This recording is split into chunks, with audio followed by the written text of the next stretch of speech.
Welcome to Art with Miss Anderson. This is a video on working with a grid to practice line drawing. We've already learned about all sorts of different lines, and this one is a thick and wavy, and now we have a dotted or a dashed and curvy all at the same time.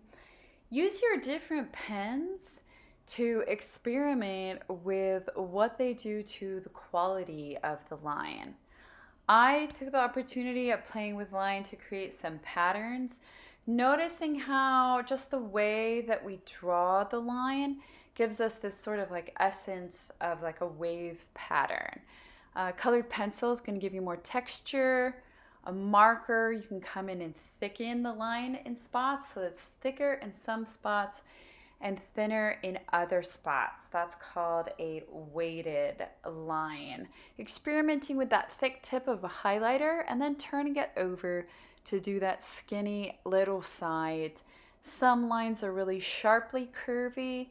Other ones are more of a soft curve in this one.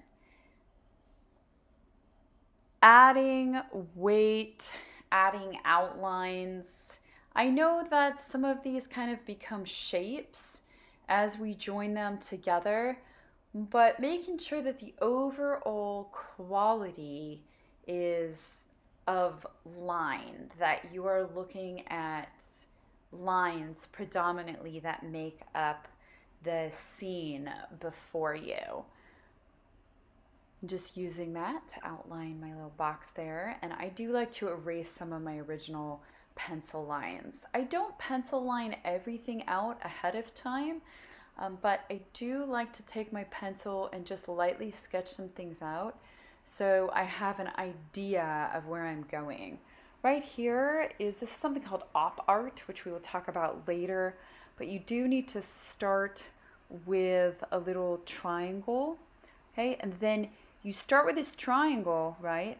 And then you join the straight lines to the opposing side. And you just keep going. There's straight lines that essentially go in a spiral. And at the end, they look as if they're spiraling in. So this is a zigzag line. So here I'm playing with a zigzag line, but using different pens to see if the thickness really comes across or matters. Just using a nice, smooth, continuous line to outline on my grid. Seeing if I can get that op art feel where the lines kind of seem to come at you or converge. Using a thicker pen for up front, a thinner pen for the back.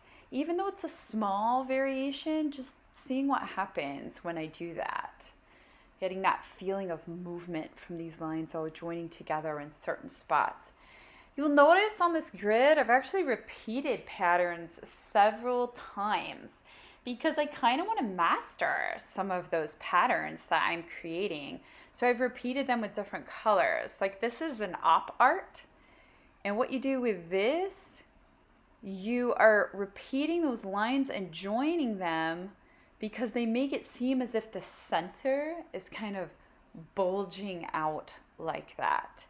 And the closer together you make the lines on the outside, the more it will make it appear as if it is bulging out. And then just experimenting with what happens if I also add some other lines of motion around the edges of it there. Again, I think it's a great idea to repeat some of your patterns, the ones that you're liking or that you're feeling are successful. Come in a different spot and do it again. This is a spiral line that's also weighted, so thicker in some spots, thinner in some other spots. That, to me, even though it's really just a continuous, nice, smooth spiral line, it ends up looking a little bit like roses, like some sort of abstracted roses. And so I kept kind of working with that spiral and picking up different pens and seeing what would happen if I use that different pen to do a similar shape. Now doing thin and just sticking more with that thin line, not weighting that thinner line. Varying the size and also varying the direction. You can actually turn your paper. Turning your paper around is a really great technique just to get some variety in sort of like the direction and the quality of your design. So I noticed that it kind of looked like roses. So I kept adding little roses, like a field.